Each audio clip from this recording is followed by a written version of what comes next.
जय श्रीराम मित्रांनो. 365 हार्डचा आज आपला 283वा दिवस आहे. आजचा दिवस पण खूप मस्त आणि सिम्पल डे तो आपल्यासाठी. मस्त सकाळी उठून आपलं डेली रुटीन फॉलो केलं. 3-4 पोजिंग केले. पोजिंग झाल्यावरती फ्रेश झालो. फ्रेश झाल्यावरती जिमला निघालो. जिम मध्ये पोहोचल्यावरती आपलं सगळं काम संपून वर्कआउट चालू केला. वर्कआउट मध्ये आज 150 पुशअप्स केले होते. खूप छान जात होते आज पुशअप्स. बॉडीमध्ये एनर्जी लेवल पण खूप चांगली होती. बॉडीला रेस्ट आणि डाएट थोडा चांगला भेटत होता. त्यानंतर एक थोडं स्ट्रेंथ पुशअप म्हणून मी खूप कंट्रोल करून पुशअप मारत होतो. आणि थोडी माझ्या शोल्डर मध्ये स्ट्रेंथ आणि हातामध्ये थोडी स्ट्रेंथ येईल. त्यानंतर एप्सचा वर्कआउट चालू केला. एप्स मध्ये आज थोडे 3-4 व्हेरिएशन्स केले होते. प्रत्येक व्हेरिएशनला 15-15 रेपिटेशन ठेवले होते आपण. त्यानंतर प्लॅंक चालू केले. प्लॅंकचे पण आपण 3 सेशन घेतले होते 1-1 मिनिटाचे. आता कोर थोडा स्ट्रॉंग होत चाललेला आहे. पहिल्यापेक्षा तरी बरा झालेला होता. त्यामुळे 1-1 मिनिट 3 सेशन घेतले होते मी. त्यानंतर वर्कआउट संपून साईडवरती निघालो. साईडवरती पोहोचलो ती आपल्या सगळ्या माणसांना सगळं काम संपवलं कसं काय काय करायचंय. त्यानंतर सगळं काम संपून घरी येऊन वर्कआउटला गेलो. वर्कआउट मध्ये आज ट्रायसेप बायसेपचा वर्कआउट केला होता. तर ट्रायसेप साठी सिंगल हँड डंबेल ओव्हरहेडचे आपण 3 सेट घेतले होते. त्यानंतर बारबेल कर्ल कशर आपण 3 सेट घेतले होते. ह्याचे आपण 15-15 रिपिटेशन ठेवले होते. त्यानंतर ट्रायसेप साठी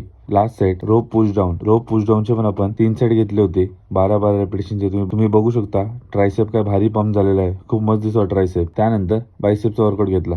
बायसेप साठी लाईंग डंबेल कर्लचे आपण 3 सेट घेतले होते. त्याच्यामध्ये डंबेल हेवी होते आणि रेपिटेशन वरती पूर्ण फोकस करून मारत होतो. तुम्ही बघू शकता काय भारी दिसतो बायसेप आता. त्यानंतर मशीन पिचर कर्लचे आपण 3 सेट घेतले होते. त्याच्यामध्ये पण एकदम स्लो कॉन्सन्ट्रेट करून पूर्ण बायसेप मारत होतो आपण. वेट जास्त होतो आणि रेपिटेशन थोडी कमी ठेवले होते आपण ह्यामध्ये पण. त्यानंतर आपला सगळ्यात लास्ट सेट रिव्हर्स हॅमर कर्लचे पण आपण 3 सेट घेतले होते. ह्याच्यामध्ये आपण डायरेक्ट ड्रॉप सेट मारला होता. तुम्ही बघू शकता बायसेप काय भारी पंप झालेला आहे. खूप यूज दिसतो बायसेप आज. पंपच खूप चांगला आला होता आज. त्यानंतर वर्कआउट संपून पोजिंग चालू केली. पोजिंग करताना पण खूप भारी दिसत होता बायसेप ट्रायसेप. दोन्ही साईडची पोजिंग केले. ट्रायसेपचे पण 2-3 मॅन फिक्सचे पोजिंग केले. खूप छान दिसत होती बॉडी. ओव्हरऑल बायसेप पण खूप चांगला पंप झाला होता. त्यानंतर घरी येऊन आज एक आईस्क्रीम म्हणून आपला एक डे एंड केला. जय श्रीराम.